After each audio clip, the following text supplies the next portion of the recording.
warahmatullahi wabarakatuh.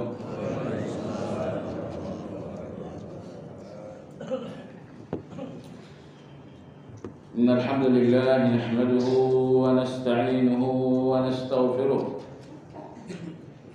wa na'udzu billahi min shururi anfusina wa min sayyiati a'malina. Man yahdihillahu fala mudilla lahu wa man yudlil fala hadiya lahu. Wa ashhadu an la ilaha illallah wahdahu la sharika lahu wa ashhadu anna Muhammadan abduhu wa rasuluhu la nabiyya ba'dahu. Allahumma salli wa sallim ala Muhammad wa ala alihi wa ashabihi wa man ihtada bihadihi ila yaumiddin. Ya ayyuhalladzina amanu ittaqullaha haqqa tuqatih wa la tamutunna illa wa antum muslimun. Kaum muslimin wal muslimat rahimakumullah.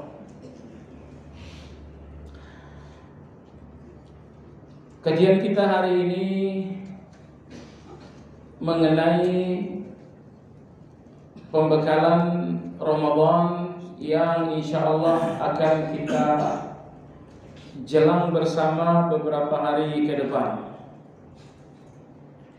Tentu sambil kita menunggu pengumuman resmi dari pemerintah. Kalau Anda merasa tidak nyaman, saya maunya dari jauh-jauh hari sudah pasti, ini keliru. Karena kepastian terbitnya hilal tidak bisa dikira-kira dari jauh-jauh hari. Agama kita memerintahkan agar hilal itu dipastikan menggunakan ru'yah. Cara-cara yang lain hanya pendamping ru'yah. Silakan menggunakan hisab, tapi bukan sebagai patokan, hanya sekedar pendamping bagi ru'yah. Sehingga kalau ru'yah dan hisab berbeda, maka yang wajib diambil adalah ru'yah bukan hisab. Jemaah sekalian yang saya hormati, beberapa nasihat berikut ini insyaallah pembekalan bagi kita semuanya.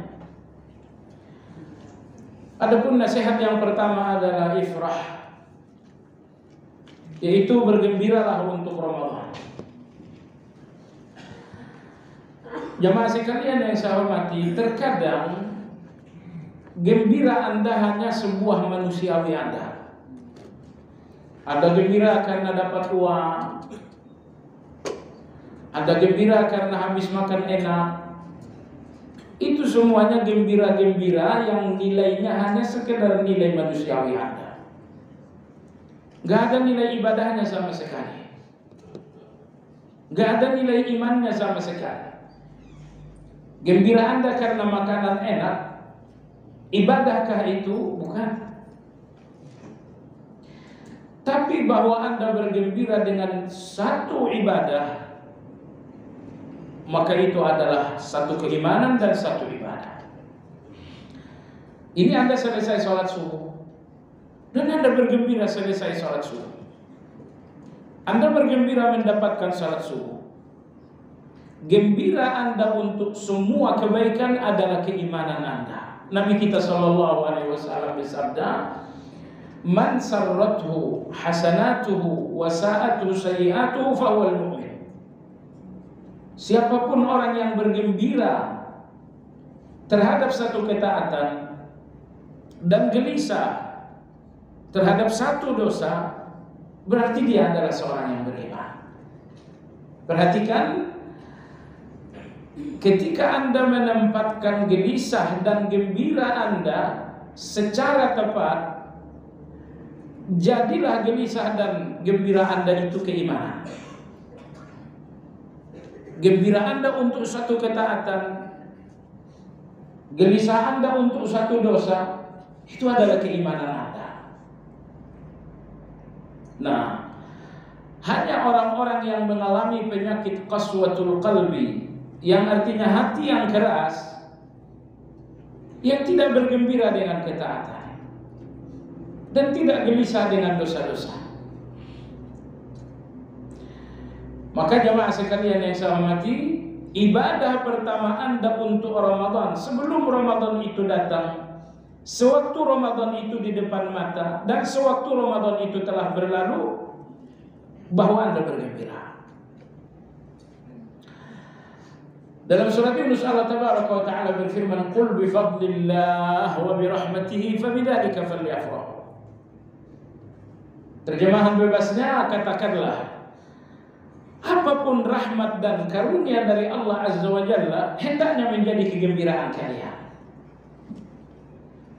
Jadi kalau Anda bergembira untuk jabatan yang naik, gaji yang naik, tentu Anda harus lebih bergembira lagi bahwa Anda bertemu dengan Ramadan, bertemu bahwa Anda melakukan tarawih, Anda melakukan puasa dan lain-lain.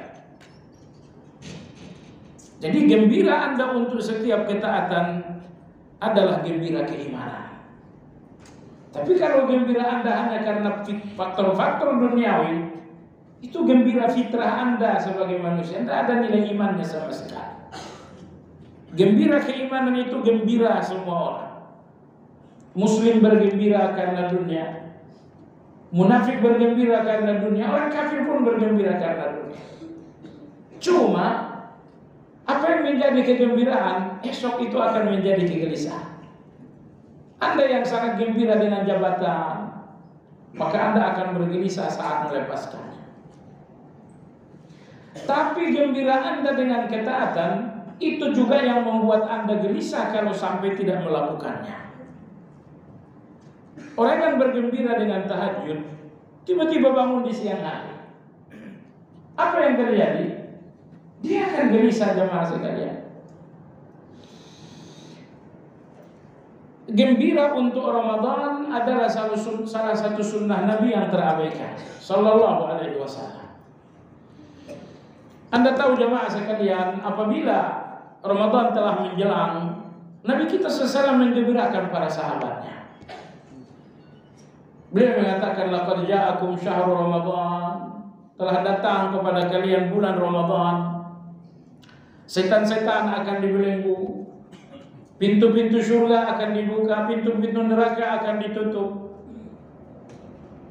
Nabi kita Shallallahu Alaihi Wasallam menggembirakan para sahabat dengan berbagai keistimewaan yang terjadi di bulan Ramadan. Maka saya katakan jamaah sekalian, bergembira atas Ramadan adalah gembira iman, adalah sebuah sunnah yang mungkin terabaikan oleh banyak orang.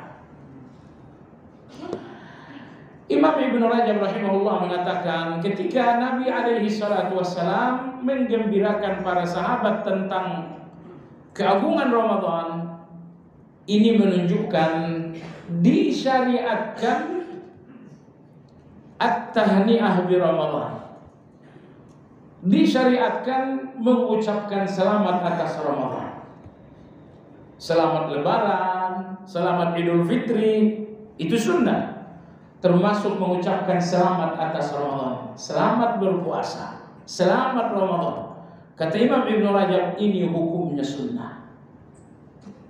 Sebagaimana Nabi alaihi salatu wassalam menggembirakan para sahabat, maka ini kata Imam Ibn Rajab dasar hukum bahwa ucapan selamat berRamadan adalah sunnah Nabi Sallallahu Alaihi Wasallam.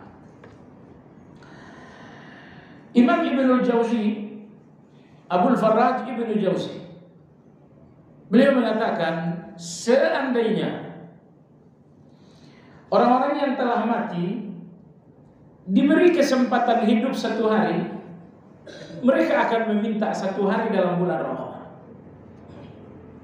Mereka enggak meminta satu hari Idul Fitri, mereka pun tak minta satu hari Idul Adha. Kalau ada tawaran kepada orang-orang yang telah mati untuk hidup satu hari, niscaya mereka akan meminta satu hari dalam bulan Ramadan. Kenapa demikian? karena keagungan bulan Ramadan. Nanti akan kita lihat apa yang menjadi kegembiraan kita dengan Ramadan dan apa yang menjadi alasan orang-orang wafat itu menginginkan satu hari Ramadan sekiranya itu dikabulkan oleh Allah Azza wa Jalla. Jamaah sekalian yang saya hormati, setidaknya ada 3 alasan kenapa Anda harus gembira untuk Ramadan. Gembira Anda yang pertama adalah gembira karena maghfirah, karena ampunan. Siang Ramadan Anda adalah ampunan karena Anda berpuasa. Man shama Ramadhana imanan wa ihtisaban ghufira lahu ma taqaddama min dhanbihi. Malam hari Ramadan Anda adalah ampunan karena Nabi SAW bersabda, man qama Ramadhana imanan wa ihtisaban ghufira lahu ma taqaddama min dhanbihi. Anda yang gelisah dengan dosa, ampunan ini adalah kegembiraan bagi Anda. Anda yang melihat dosa adalah kehancuran, ampunan ini adalah keselamatan bagi Anda. Maka kegembiraan pertama kita dengan Ramadan bahwa kita melihat ampunan, di mana terdapat keselamatan, di mana terdapat kegembiraan. Anda bayangkan jemaah sekalian, setelah Anda menempuh kehidupan yang sangat lama, catatan dosa Anda di depan Allah nggak mungkin sedikit. Nggak mungkin sedikit. Kalau usia Anda baru 2 hari akil balik, mungkin dosa Anda 3. Tapi usia akil balik Anda sudah 50 tahun, sudah 60 tahun, Anda bayangkan betapa banyak kasus Anda dengan Allah Azza wa Jalla. Anda pernah ngebayangin gak? Kalau sampai pertemuan Anda besok dengan Allah adalah untuk mempertanggungjawabkan ribuan kasus sepanjang hayat. Tapi datanglah Ramadan, kata Nabi SAW, kalau puasa Ramadan kalian betul-betul karena iman dan ihtisab, ghufira lahu ma taqaddama min dhanbihi. Ini catatan sebanyak 5.000 catatan dosa tiba-tiba kosong dan putih semuanya. Itu yang akan Anda dapatkan di siang dan di malam hari Ramadan. Tapi dengan catatan bahwa Anda menjalankannya dengan 2 syarat. Syarat yang pertama imanan. Jalankan Ramadan dengan keimanan bahwa inilah permintaan Allah kepada saya. Saya Ramadan karena inilah perintah Allah untuk saya. Saya Ramadan dan saya beriman ini adalah ajaran Allah kepada saya.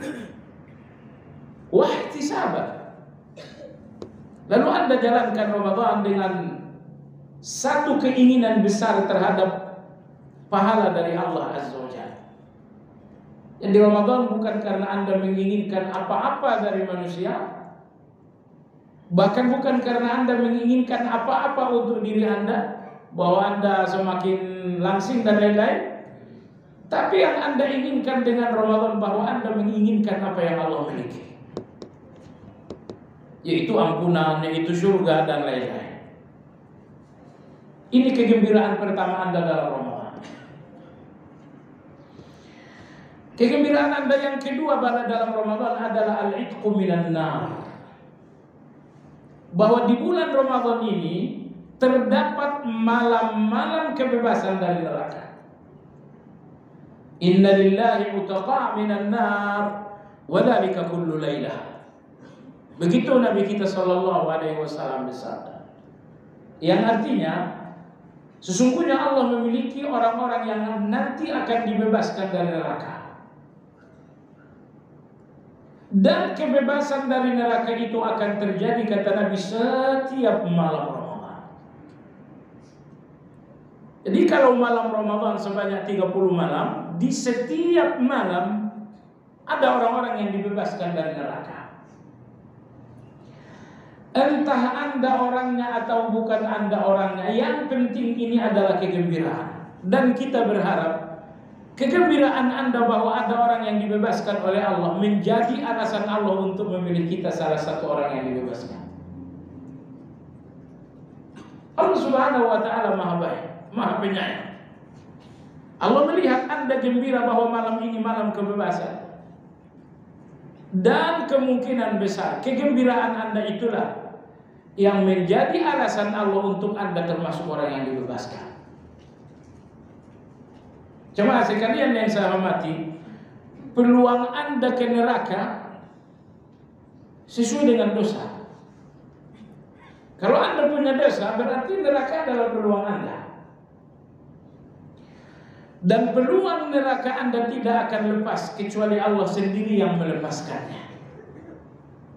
Dan Nabi kita bersabda sallallahu alaihi wasallam, di setiap malam Ramadan ada orang-orang yang dilepaskan dari neraka. Ini kegembiraan yang kedua.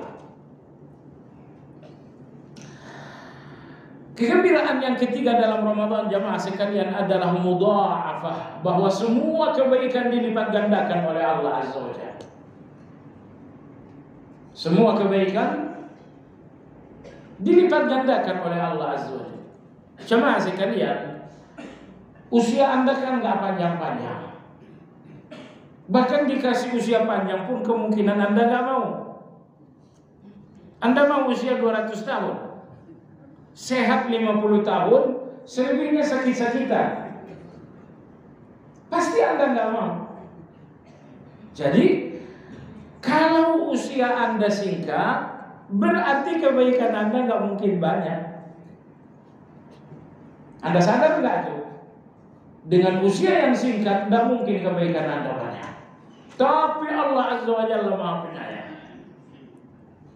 Allah Maha Penyayang, Allah Maha Baik, Allah Maha Lembut. Allah berikanlah kelipatan-kelipatan amal agar di usia yang singkat ini amal Anda tetap banyak. Tadi Anda salat subuh, Anda pasti melakukannya satu kali. Tapi sekiranya Anda lihat catatan di depan Allah, itu kali 10. Si fulan salat 1 kali 10. Dan kelipatan amal ini akan lebih besar lagi begitu datang bulan Ramadan. Imam Ibn Rajab rahimahullah berkata, kelipatan amal terjadi kadang-kadang karena kemuliaan tempat, seperti Anda yang berada di tanah suci besok. Kelipatan amal pun terjadi karena kemuliaan waktu, seperti karena bulan Ramadan. Sekarang Anda bertilawah, tilawah Anda 10 kali lipat. Apabila telah datang Ramadan, Anda pun bertilawah, kelipatannya pun lebih besar lagi. Makanya saya katakan tadi, di usia Anda yang tidak panjang, di usia Anda yang singkat, pastilah amal Anda sedikit. Namun Allah Maha Penyayang, Allah berikan Anda kelipatan-kelipatan amal di usia yang singkat, agar di usia singkat Anda amal Anda tetap banyak. Maka sungguh-sungguhlah beramal besok. Jemaah sekalian yang saya hormati, namun betapapun siang Ramadan, malam Ramadan adalah ampunan yang membuat Anda gembira, namun hati-hati. Ampunan siang dan malam Ramadan boleh jadi bukan untuk Anda kalau Anda memiliki 2 penyakit. Betul, siang hari adalah ampunan, malam hari adalah ampunan. Tapi kalau dalam diri Anda ada 2 ampunan, ada 2 penyakit, ternyata 2 ampunan ini bukan untuk Anda. Selesailah Ramadan dan dosa Anda tidak berkurang sama sekali. A'udzubillah. Siapa mereka? Imam Muslim rahimahullah ta'ala meriwayatkan, Nabi kita sallallahu alaihi wasallam bersabda, tuftahu abwabul jannah kulla yawmal ithnain wal khamis. Pintu surga dibuka oleh Allah setiap hari Senin, setiap hari Kamis. Fayaghfirullahu likulli abdin la yushriku bihi syai'ah. maka Allah memberikan ampunan kepada setiap hamba yang tidak memiliki syirik. Illa abdan bainahu wa baina ghairihi syahna, kecuali seseorang yang sedang benci dengan orang lain. Inilah dua orang yang akan terusir di pintu maaf Allah di bulan Ramadan ini. Orang-orang yang masih ada hubungan mesra dengan dukun, masih ketemu dukun, masih suka ngasih uang sama dukun. Orang-orang yang masih berhubungan dengan syirik. Ini manusia satu ini, walau Ramadan ini adalah ampunan siang dan malamnya, orang ini gak bakal dapat. Nomor dua ini, hati-hati. Insya Allah nomor satu mungkin Anda selamat, tapi nomor dua kemungkinan besar Anda terjahat. Apa itu? Seseorang yang dalam hatinya ada kebencian dan permusuhan terhadap orang lain. Ampunan Allah ini kasih sayang Allah. Kalau ternyata dalam hati Anda ada kebencian, tidak pantas Anda mendapatkan kasih sayang Allah. Kasih sayang Allah Azza wa Jalla akan diberikan kepada orang yang penyayang. Nabi kita menegaskan dalam hadis, Ar-Rahimun yarhamuhumur rahman. Orang-orang yang penyayang akan disayang oleh Allah Azza wa Jalla. Tapi hati Anda yang hari ini menyimpan benci kepada orang lain, menyimpan dendam dan permusuhan kepada orang lain, percayalah, Anda bukan orang yang layak menjadi tempat kasih sayang Allah, sementara dalam hati Anda tidak ada kasih sayang kepada manusia. La yarhamullah man la yarhamun nas. Allah tidak akan memberikan kasih sayangnya kepada seseorang yang hatinya penuh dengan kejahatan terhadap orang lain. Makanya di masyarakat kita ada tradisi maaf-memaafkan jelang Ramadan. Kalau memang ada kebencian dan permusuhan, silakan maaf-memaafkan, Ramadan atau non Ramadan. Tapi kalau maaf-memaafkan di luar Ramadan satu kebaikan, dan lebih baik lagi kalau maaf-memaafkan itu di bulan Ramadan, dengan catatan maaf-memaafkan itu karena memang ada kesalahan. Karena maaf-memaafkan itu alasannya bukan karena waktu, tapi karena kasus. Kalau ada kasusnya silakan maaf-memaafkan, Ramadan atau non-Ramadan. Tapi kalau tidak ada kesalahan, Anda baru kenal saya hari ini, maafin Pak, Ramadan mau datang. Kita baru kenalan 2 menit. Alasan maaf-memaafkan tak ada di antara kita. Maaf artinya hapuskan kesalahan. Kesalahan apa? Kita baru kenal 2 menit. Nah, baik jemaah sekalian yang saya hormati, dan saya ingin wanti-wanti jemaah sekalian, kebencian terbesar adalah kebencian yang dianggap ibadah. Kalau kebencian kita dengan orang terhadap orang lain soal hutang-hutang yang tak ditanggung jawab, itu kebencian yang tetap dirasakan satu kebencian. Tapi ada orang-orang tertentu kebencian mereka dibungkus dengan alasan-alasan agama. Kata siapa agama ini membuat Anda benci orang lain? Saya kira Anda paham apa yang saya maksudkan.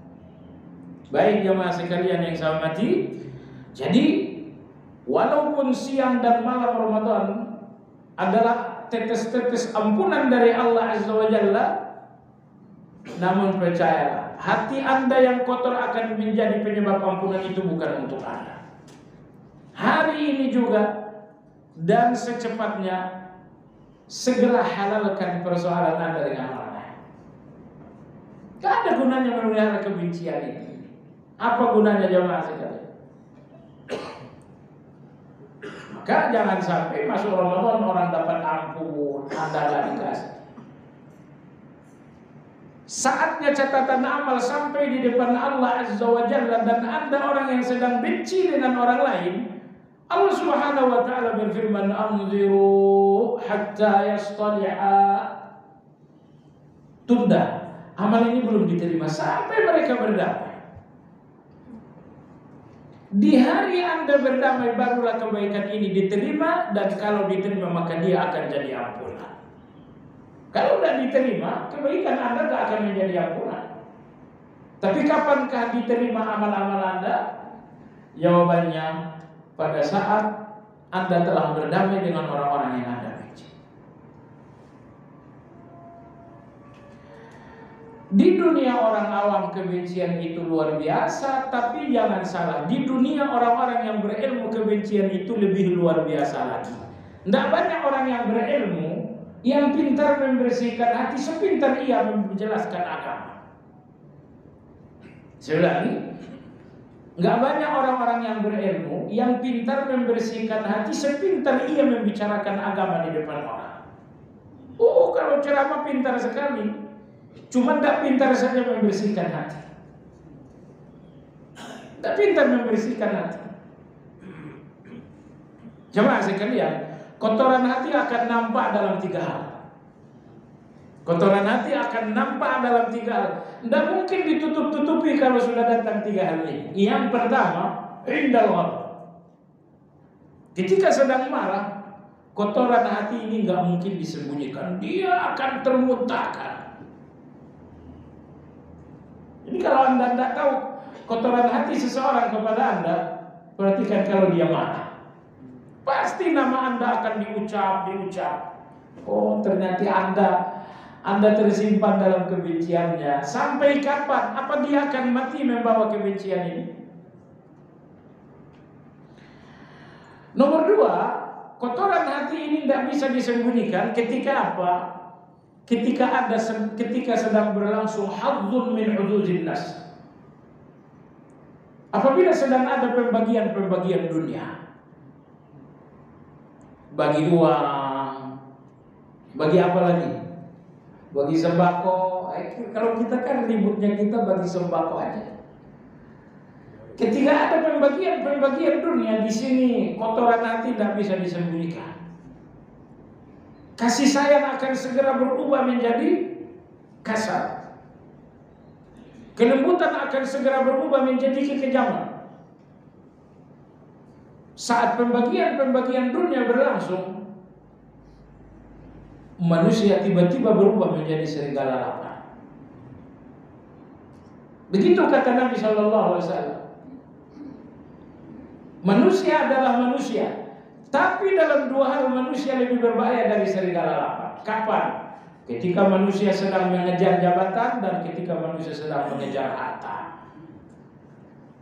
Jadi kalau Anda sedang mengejar harta, bersaing dengan orang lain, Anda sedang bersaing dengan serigala. Kalau Anda mau jadi serigala, Anda menang. Tapi kalau Anda tetap jadi manusia, Anda nggak akan menang. Nomor 2-nya. Nomor 3, kotoran hati gak mungkin disembunyikan. Indal munafasah. Saat antara Anda dengan orang lain ada saingan. Pedagang, saingannya pedagang. Coba dengarkan. Kotoran hati banyak sekali antara 2 orang yang bersaing. Seorang ustadz dengan ustadz lain, kalau dalam hati mereka ada persaingan, dengarlah, akan anda simak sebanyak mungkin keburukan. Oh, si fulan begini, si fulan begini, si fulan begini, si fulan begini. Mohon maaf, orang-orang yang dangkal berpikir akan mengira komentar-komentar buruk ini adalah agama. Padahal ini kotoran hati. Anda jangan tertipu jamaah sekalian, jangan. Karena yang berbicara adalah ahli agama, lalu Anda berpikir ucapannya adalah agama. Jangan sampai karena yang berbicara adalah ahli agama, lalu Anda pun melihat ucapannya adalah agama. Tidak. Satu ucapan ahli agama yang harus masuk tong sampah. Apa itu? Ucapannya terhadap orang-orang yang dia saingi.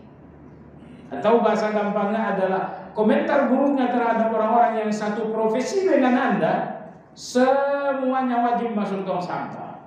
Kata siapa?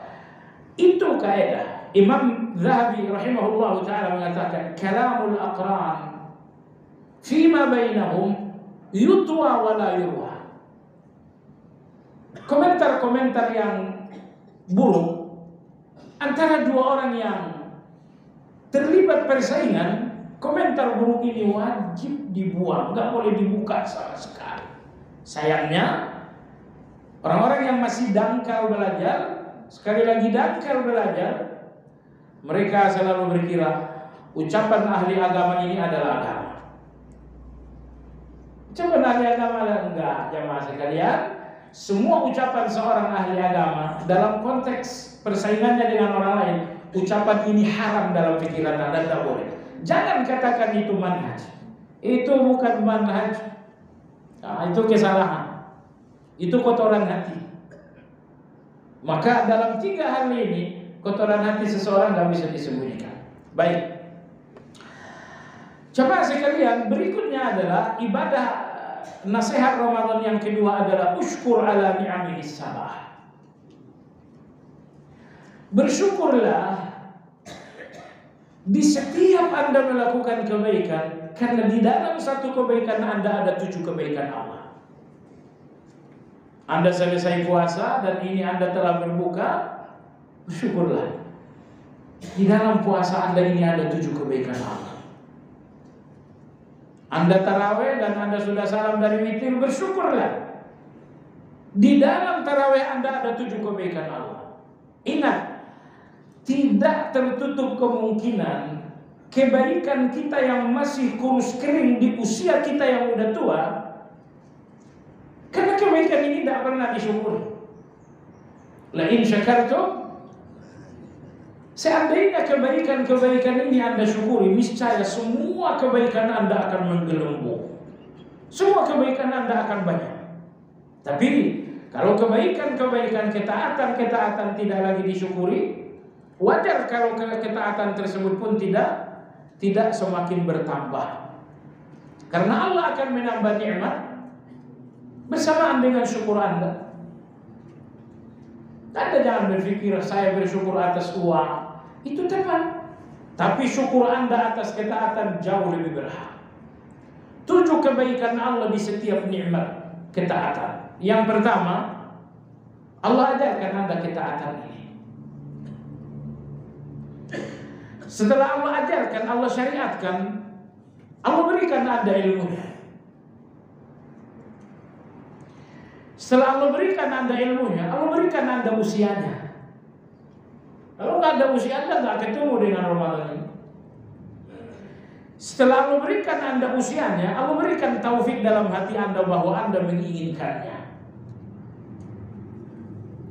Setelah Allah berikan hati Anda keinginan ataupun taufik, kemudian Allah berikan Anda kemampuan. Ini 5 kebaikan Allah ini Anda dapatkan sebelum Anda beramal.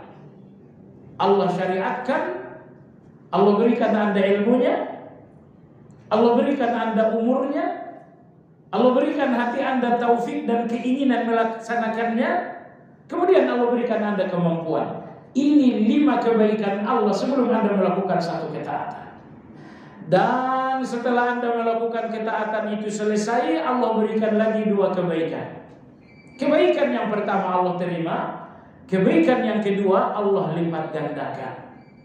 Maka setiap kali Anda selesai dari ketaatan, segera bersyukur. Ya Allah, ini ketaatan, aku bersyukur atas 7 kebaikan. Nasihat yang ketiga jemaah sekalian, bekal yang ketiga dalam berRamadan ini, sum sauma muwaddi. Jalankan puasa ini seolah-olah ini puasa perpisahan. Jalankan puasa ini seolah-olah ini puasa perpisahan.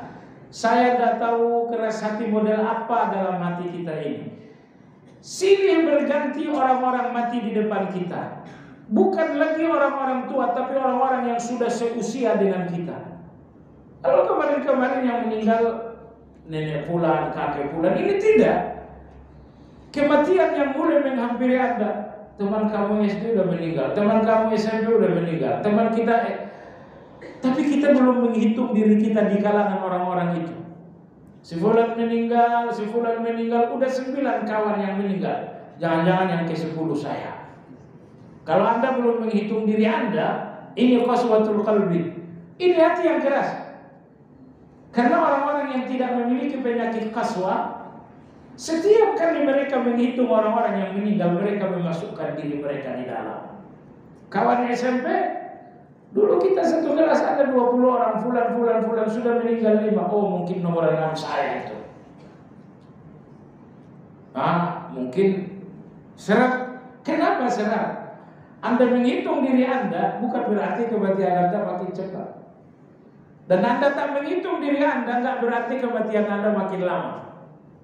Cuman kalau sesering mungkin Anda menghitung-hitung diri di kalangan orang-orang yang akan mati, hati Anda akan lembut. Baik jemaah sekalian, yang saya maksudkan adalah kematian ini makin dekat makin jauh. Saya kira kita semua sepakat makin dekat dan makin tak kenal sebab kematian itu. Dulu kematian itu datang sakit, sekarang makin tak perlu sakit untuk mati. Karena di antara tanda kiamat kata Nabi sallallahu alaihi wasallam mautul faja'ah. Akan sering terjadi kematian mendadak. Dalam satu, mohon maaf, ini cerita saja. Dalam satu perjalanan umrah, ketika saya tawaf wada, tiba-tiba saya melihat seorang syekh. Beliau adalah syekh dan imam yang paling saya sukai. Namanya Syekh Abdullah Kamil, orang buta. Oh, saya bersalaman, kita cipika-cipiki, Syekh masih kenal saya, kita pernah ketemu satu kali.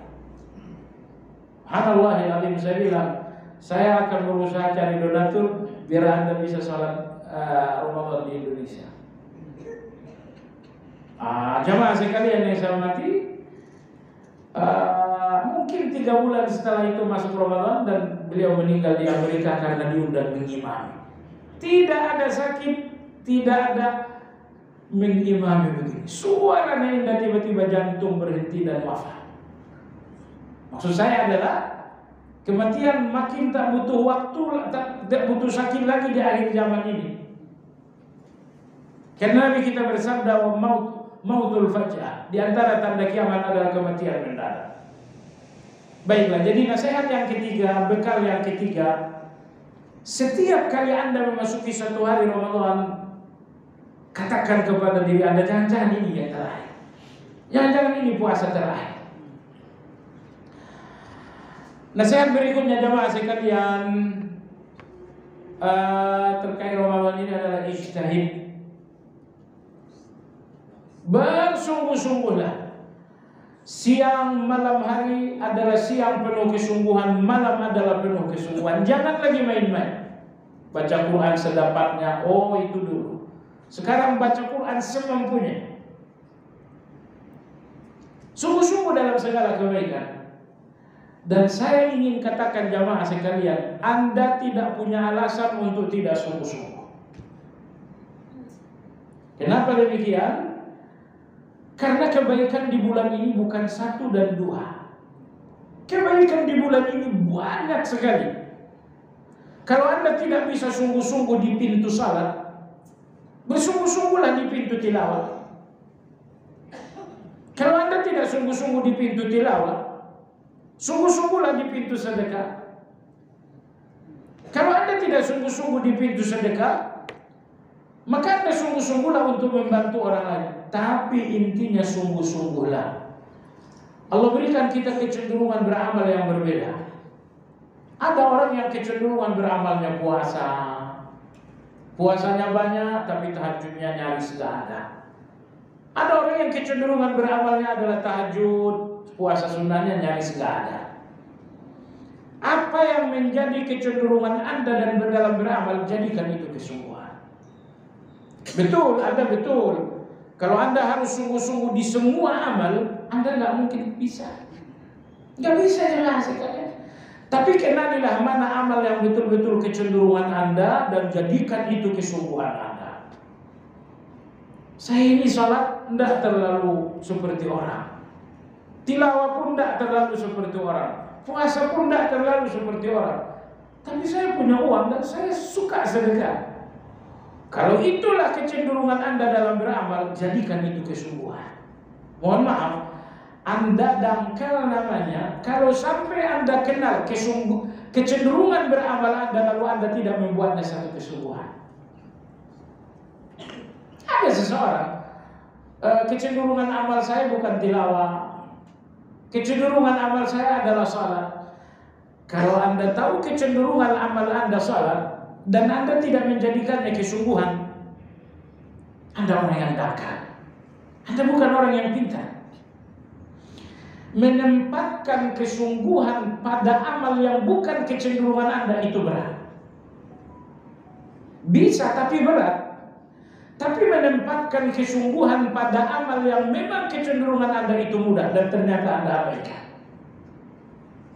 Sebab itu jemaah sekalian, di bulan Ramadan kali ini, kenali mana kecenderungan Anda, mana yang mudah bagi Anda, lalu jadikan itu kesungguhan Anda sampai selesai Ramadan. Sampai selesai Ramadan. Ya. Mau sungguh-sungguh dalam tarawih, kalau itu kecenderungan Anda silakan. Karena sekali lagi bersungguh-sungguh dalam hal yang bukan kecenderungan berat.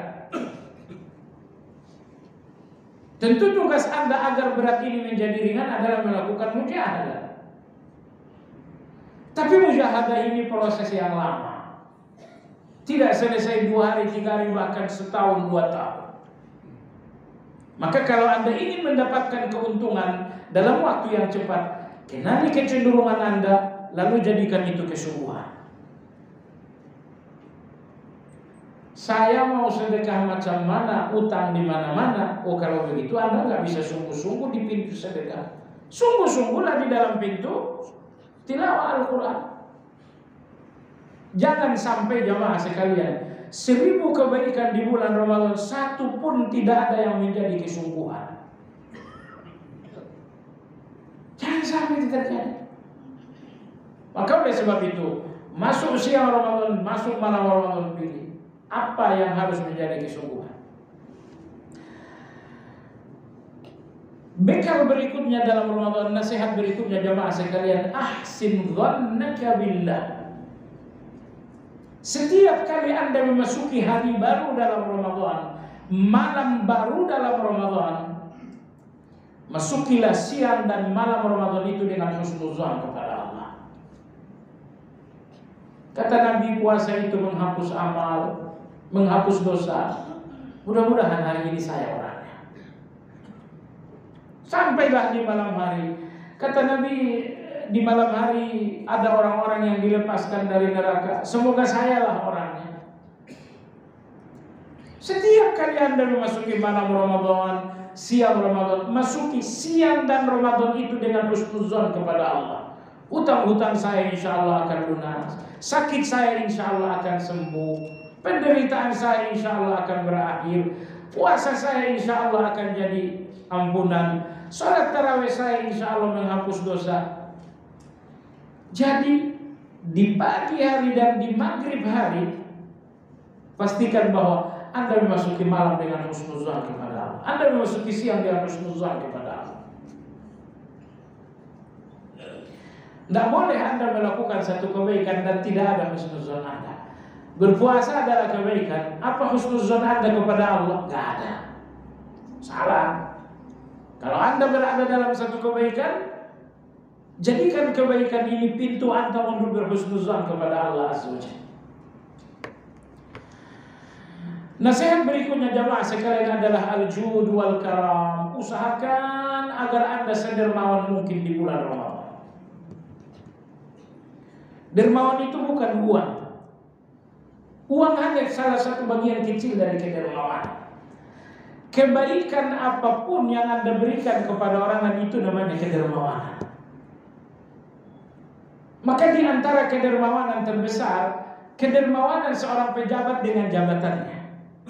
Saya seorang hakim, semua kasus hari ini akan selesai dengan keadilan. Anda orang yang murah senyum, senyum itu kedermawanan Anda kepada orang lain. Nabi kita SAW seorang yang dermawan. Anda tahu kenapa Nabi kita dermawan? Beliau dermawan bukan karena beliau sekedar memberi. Namun Nabi kita dinamakan dermawan karena kegembiraan beliau saat memberi lebih besar daripada kegembiraan orang yang menerima. Maka beliau dinamakan dermawan. Hari ini, misalnya Anda kasih saya uang 1 miliar, misal aja. Saya selalu bilang mereka punya uang, kita punya omongannya aja udah cukup. 5 miliar jangan-jangan usia pun udah gak cukup menghabiskan itu. Ngapain nyari yang banyak-banyak? Kita ini kadang-kadang gak sadar itu kematian besok lusa. Kamu mau uang berapa? Kalau bisa sih saya pengen uang sejumlah buat hutang negara. Hutang negara 88.000 triliun. Kamu mau uang sebanyak itu? Iya, saya mau. Gak tahu diri banget. Usia kamu udah gak cukup ngabisin uang sebanyak itu. Kalau dulu mungkin ngabisin 2 juta sehari gampang. Makan, Anda dulu kan hobi kuliner. Sekarang dokter bilang ini gak boleh, ini gak boleh, ini gak boleh, ini gak boleh. Sehingga makanan Anda sehari-hari cuma quicker doang. Selebihnya makanan itu bahaya bagi Anda. Jadi maksud saya jemaah sekalian, usia Anda menghabiskan uang udah gak cukup, sedikitkan uang itu. Mohon maaf ya, agak kasar sedikit. Orang bodoh atau orang bodoh, orang yang mencari sesuatu yang besar, inilah orang bodoh. Saya bahagia kalau saya jadi seorang proposal. Ini orang bodoh. Berarti kamu akan bahagia 20 tahun lagi. Coba kalau keinginan kamu sederhana. Saya bahagia sepanjang saya belajar. Oh, tiap hari bahagia. Kapan kamu bahagia? Kalau tabungan saya sudah mencapai 50 miliar, saya bahagia. Mungkin sampai mati kamu gak bahagia. Kenapa kamu menghukum diri dengan target yang besar? Tapi kalau Anda katakan, berapa bahagia kamu? Pokoknya saya punya uang 2 juta aja saya udah bahagia. Kalau 2 juta sudah bahagia bagi Anda, nanti jam 12 Anda akan bahagia. Tidak perlu nunggu 5 tahun. Jadi hati-hati, jangan sampai standarisasi kebahagiaan Anda terlalu muluk-muluk. Akhirnya Anda akan sulit menjadi orang bahagia. Jadi maksud saya jemaah sekalian, Nabi kita dinamakan dermawan bukan karena sekedar beliau memberi, tapi karena beliau lebih bergembira dengan pemberian ketimbang orang yang menerima. Anda kasih saya uang 1 miliar, saat Anda memberi saya menerima. Kalau penerima masih lebih bahagia daripada Anda yang memberi, Anda tidak dinamakan dermawan. Dermawan itu adalah orang-orang yang lebih bergembira dengan pemberian ketimbang orang yang menerima. Oh, itu baru dinamakan dermawan. Baik jemaah sekalian, Ibnu Abbas mengatakan wa kana ajwada ma yakunu fi Ramadan. Nabi seorang yang dermawan dan beliau lebih dermawan lagi kalau datang Ramadan. Saya katakan Anda satu ucapan bagus dari Rafi' bin Khudaij. Beliau seorang sahabat. Rafi' bin Khudaij radhiyallahu anhu beliau mengatakan, sedekah menutup 70 pintu keburukan di depan Anda. Anda tahu keburukan di depan Anda? Banyak. Anak-anak yang bandel itu keburukan di depan Anda. Istri yang setiap saat minta cerai, keburukan di depan Anda. Naik mobil motor mungkin kecelakaan, itu pun keburukan di depan Anda. Bagaimana kalau tiba-tiba stroke? Itu keburukan di depan Anda. Bagaimana kalau bisnis Anda kolap? Keburukan di depan Anda. Tapi kalau Anda bersedekah, 70 pintu keburukan di depan Anda ditutup oleh Allah Azza wa Jalla. Makanya kalau Anda lihat di depan Anda ada keburukan, oh mungkin sedekah Anda masih kurang. Uang Anda 5 miliar, sedekah 5.000, kan gak tahu diri juga, mohon maaf. Mohon maaf jemaah sekalian. Tingkat orang dermawan itu ada 3. Dermawan paling tinggi dinamakan izar. Kalau Anda sampai mengorbankan kebutuhan untuk orang lain. Tingkat kedermawanan yang kedua dinamakan al-jud. Al-jud, apa itu? Kalau yang Anda berikan lebih banyak daripada yang masih Anda pegang, tapi Anda gak berkorban. Saya punya uang 1 juta, kebutuhan saya 200, 800 jadi infak. Yang saya sedekahkan lebih banyak daripada yang sisa, tapi gak ada pengorbanan sama sekali. Kalau yang pertama tadi kan berkorban. Saya punya uang 1 juta, kebutuhan saya 200, saya sedekahkan 900.000. Di sini saya sedekah sampai ke tingkat berkorban. Ini dinamakan dengan izah. Kedermawanan yang kedua, ketika sedekah Anda lebih besar daripada yang masih tersisa, tapi nggak ada yang dikorbankan. Uang Anda 1 juta, kebutuhan Anda 200.000, Anda sedekahkan 800.000. Sedekah Anda lebih besar daripada yang sisa, tapi nggak ada pengorbanan. Kedermawanan yang ketiga dinamakan as-sakha. Rata-rata kita di sini, apa itu? Ketika yang Anda berikan hanya sedikit. Uang 1 juta, sedekah cuma 5.000. Nah, itu dermawan Anda namanya. Tapi dermawan kelas TK, namanya as-sakha. Baik. Ini sangat penting juga. Nasihat Ramadan berikutnya jemaah sekalian, usahakan di setiap hari dan di setiap malam Ramadan Anda punya kebaikan yang tidak ada yang tahu kecuali Allah.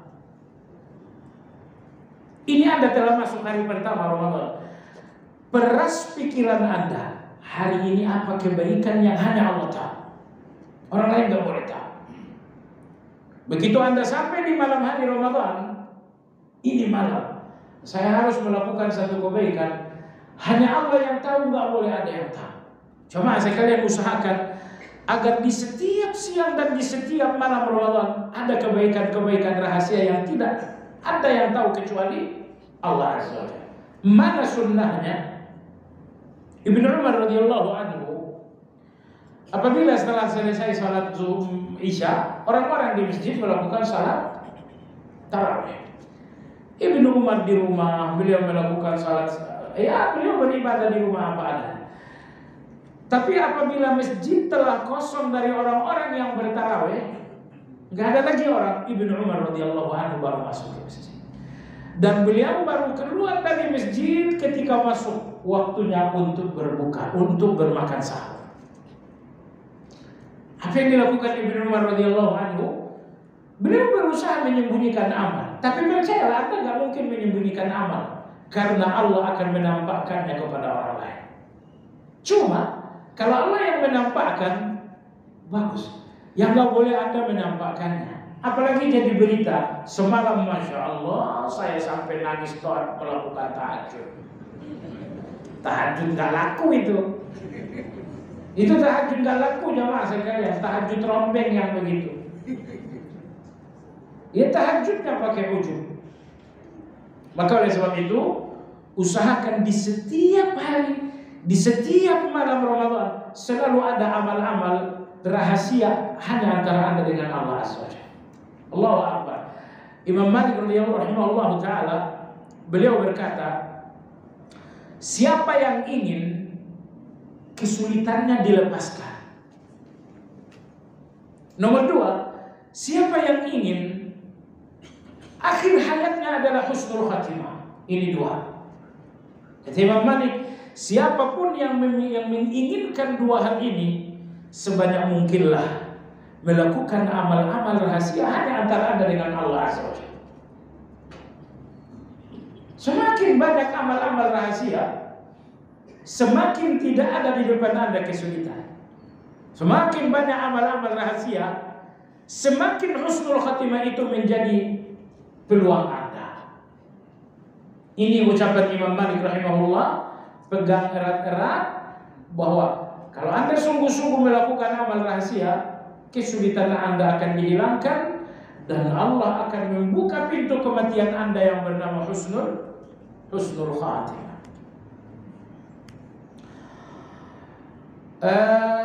Tidak kalah pentingnya sepanjang Ramadan ini, nasihat berikutnya adalah jaga lidah. Anda mau kasih tahu, dosa Anda di depan Allah 80% karena mulut. Percaya saya, dosa Anda di depan Allah Azza wa Jalla 80%, mungkin 90% penyebabnya adalah mulut. Mulut. Makanya ketika Uqbah bin Amir mengatakan, ya Rasulullah, camana biar saya salah. Dunia dan akhirat saya ingin selamat. Kata Nabi, amsik alaika lisan, mulutmu jaga. Tidak semua sakit hati ini harus ditumpahkan. Tidak semua cerita pemilu itu Anda harus ikut komentar. Biarkan mereka yang curang dan curang, tidak usah ikut bicara. Ini Ramadan jamaah sekalian, beli gembok mulut sebanyak-banyaknya. Ini mulut nih gembok setiap hari. Ini Ramadan. Masalahnya puasa yang masih ada dosa-dosa mulutnya ini gak laku di depan Allah. Kata Nabi SAW, man lam yada' qawla zur wal amal bihi falaysa lillahi hajatun fi an yada'a ta'amahu wa syarabahu. Kalau ucapan dosa kalian masih berlanjut, perbuatan dosa kalian pun jalan, puasa kalian tidak dibutuhkan oleh Allah. Walau kalian lapar dan dahaga. Ini puasa tak laku di depan Allah. Puasa orang-orang yang mulutnya kotor, perbuatan dosanya nggak berhenti. Ini puasa nggak laku. Nasihat berikutnya jemaah sekalian, saya kira ini sekedar penutup. Selama bulan Ramadan, entah siang, entah malam, Anda tahu bahwa doa-doa Anda orang yang berpuasa diterima oleh Allah. Sekedar saran saja, saya rekomendasikan sekali 4 doa dari sunnah Nabi SAW. Apa itu? Ada 4 orang sahabat, Nabi negasin, aku cinta kalian. Nabi kita ditanya, Rasulullah, siapa orang paling kau cintai? Kata Nabi, Aisyah. Kalau dari laki-laki siapa ya Rasulullah? Ayahnya Aisyah. Dan terhadap Aisyah Nabi berikan satu doa, Allahumma innaka afuun tuhibbul afwa fa'afu anni. Dan terhadap Aisyah, ayahnya Aisyah Nabi berikan doa, Allahumma inni zalamtu nafsi zulman katsira wa la yaghfiru dzunuba illa anta faghfir li fa innahu la yaghfiru dzunuba illa anta. Inilah doa yang diajarkan Nabi kepada wanita paling dia cintai, dan inilah doa yang diajarkan Nabi kepada laki-laki yang paling dia cintai. Anda hafal doa ini, dan hendaklah ini salah satu doa tersering Anda di bulan Ramadan. Tidak mungkin doa ini diajarkan kepada orang paling dicinta oleh Nabi, melainkan karena doa ini luar biasa. Nomor 3, ada seseorang yang dipanggil Nabi SAW. Nabi mengatakan, wahai fulan, aku mencintai. Siapa dia? Mu'adz bin Jabal. Beliau mengatakan, ya Mu'adz inni la uhibbuk. Wahai Mu'adz, aku mencintai. Mu'adz mengatakan, ya Rasulullah, aku pun lebih mencintaimu lagi ya Rasulullah. Saya sih nggak bisa ngebayangin gitu ya. Ketika Nabi memanggil Mu'adz, Mu'adz kamu kesini. Mu'adz datang, lalu Nabi berkata, ya Mu'adz, inni la uhibbuka. Kata Nabi, Mu'adz, saya cinta kepada kamu. Ya Allah, bahagia banget Mu'adz itu. Terhadap cinta Nabi kepada Mu'adz, Nabi ajarkan satu doa, Allahumma a'inni ala dzikrika wa syukrika wa husni ibadatik. Anda bacakan setiap selesai salat 5 waktu. Silakan Anda bacakan di waktu sujud sebagai doa. Silakan Anda bacakan jelang berbuka. Anda bacakan menjelang tengah malam. Bacakan sebagai zikir selesai salat waktu. Tapi membacakannya sebagai waktu, sebagai doa, di setiap waktu berdoa, jadikan ini doa Anda. Sudah berapa? Doa yang keempat. Diajarkan oleh Nabi kepada buah hati beliau, Fatimah radhiyallahu anha. Nabi kita bersabda kepada Fatimah agar tidak lupa membacakan doa yang berbunyi, Ya Hayyu Ya Qayyum birahmatika astaghits aslih li sya'ni kullah wa la takilni ila nafsi tarfata 'ain Ya Hayyu ya Qayyum aslih birahmatika astaghith aslih li sya'ni kullah. Ya Allah, perbaiki urusanku. Urusanku dengan istriku perbaiki. Urusanku dengan anak-anak perbaiki. Urusanku di dunia bisnis perbaiki. Urusanku dengan keluarga perbaiki. Urusanku dengan tetangga perbaiki. Ya Allah, urusanku banyak, hanya Engkau yang tahu, dan perbaikilah semuanya. Ingat, 10 urusan Anda baik, tapi 1 urusan Anda rusak. Bisa jadi 10 urusan yang baik ini tidak ternikmati. Urusan bisnis luar biasa, untung hari ini saja 50 miliar. Urusan dengan abang adik bagus, urusan dengan tetangga bagus, tapi urusan dengan istri nggak beres. 3 urusan beres, 1 urusan rusak. Boleh jadi 3 urusan bagus ini tidak ternikmati hanya karena 1 urusan yang nggak beres. Maka doa yang diajarkan Nabi kepada Fatimah, bacakan pagi dan sore hari sebagai zikir. Tetapi sewaktu sujud bacakan sebagai doa. Jelang salam bacakan sebagai doa. Kalau sebagai zikir betul pagi dan sore hari. Tapi kalau sebagai doa, bacakan kapanpun. Kapanpun Anda berdoa, jadikan itu doa. Ya Hayyu ya Qayyum birahmatika astaghits aslih li sya'ni kullah. Perbaiki semua urusanku. Kalau cuma sebagian baik, yang sebagian tidak, Anda gak bisa menikmati yang baik. Baik jemaah sekalian, demikian kajian kita hari ini. Mohon maaf sedikit lewat waktu. Kalau ada pertanyaan, dipersilakan.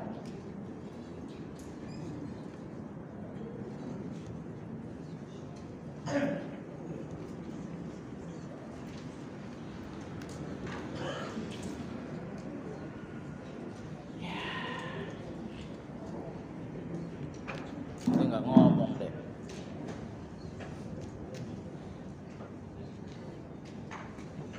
Ente nggak ngomong. Tidak dipencet. La haula wala quwwata illa billah.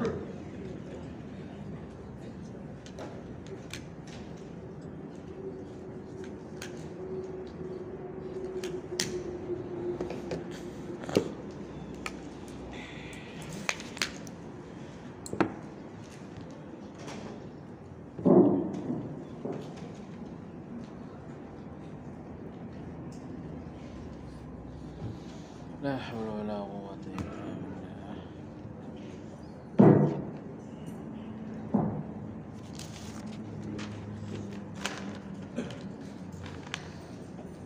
Kalau salat qabla zuhur 4 rakaat dengan 1 salam, apakah salat tersebut adalah tasyahud? Ada tasyahud awalnya. Bagaimana dengan ba'da zuhur? Apakah 4 rakaat dengan 1 salam? Pertama, saya ingin sampaikan salat 12 rakaat rawatib betul akan menjadi sebab Anda punya istana di surga. Tapi jangan salah ilmu dalam beramal. Dari 12 rakaat ini dibagi 2. 10 rakaatnya adalah muakkad, yang 2 rakaat lagi bukan muakkad. Jadi 4 rakaat menjelang zuhur itu rawatib, ya. Tapi dari 2 rakaat ini yang betul-betul muakkad 2, yang 2 lagi bukan muakkad. Sehingga tidak ada perbedaan antara hadis yang menegaskan bahwa salat rawatib itu 10 rakaat, hadis yang kedua 10 rawatib itu adalah 12 rakaat. Tidak ada perbedaan. 10-12 sama-sama rawatib, tapi ada 2 rakaat yang bukan muakkad, selebihnya muakkad. Nah, 4 rakaat sebelum zuhur, 4 rakaat sesudah zuhur, 1 kali salam atau 2 kali salam, khilafiyah di kalangan ulama. Ada yang mengatakan 4 rakaat 2 kali salam, tapi ada yang mengatakan 4 rakaat 1 kali salam. Siapa yang ngomong? Banyak yang ngomong. Kalau Anda ingin bukunya, lihat, salah satunya adalah kitab Nailul Awtar, ditulis oleh Imam Asy-Syaukani. Beliau cenderung Salat yang ditegaskan Nabi 4 rakaat sebelum zuhur dilakukan dengan 1 kali salam. Ya, begitu kata Imam Syafi'i. Yang lain mengatakan 2 kali salam. Karena Nabi bersabda salatul laili masna masna.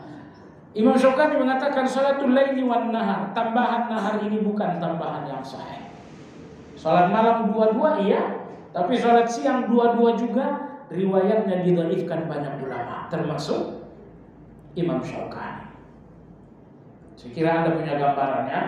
Silakan mau 2, yang jelas kalau mau Anda melakukannya 4 sekali salam ada ulamanya juga. Yang perlu hati-hati yang nggak ada ulamanya, cuman guru Anda saja, nggak boleh. Agama ini dari Nabi sudah ada. Kenapa fatwanya dari guru Anda saja? Guru Anda hanya orang yang belajar baru kemarin. Kecuali kalau fatwa ambil dari guru Anda. Tapi kalau cara beragama ini dari dulu sudah ada riwayatnya. Wallahu a'lam. Apakah ziarah ke makam orang tua termasuk dalam berbakti kepada orang tua yang telah meninggal? Ya jelas, itu termasuk berbakti kepada orang tua. Tapi nilainya enggak terlalu besar nilainya. Kalau Anda ingin nilai besar, berbakti kepada orang tua doa. Anda ingin nilai besar lagi, besok bangunkan masjid atas nama orang tua. Itu nilainya besar itu. Anda ingin nilai besar lagi, besok lebaran haji sembelihkan korban atas nama orang tua. Jadi orang sekarang berbakti dengan nilai-nilai murah, ziarah sekali setahun. Anda berbuat baik murah sekali setahun. Dan hakikatnya orang tua Anda pun tidak dapat keuntungan Anda ziarah. Anda cuma ingin mengenang dia ketika Anda ziarah. Anda ziarah orang tua Anda tambah bahagia enggak?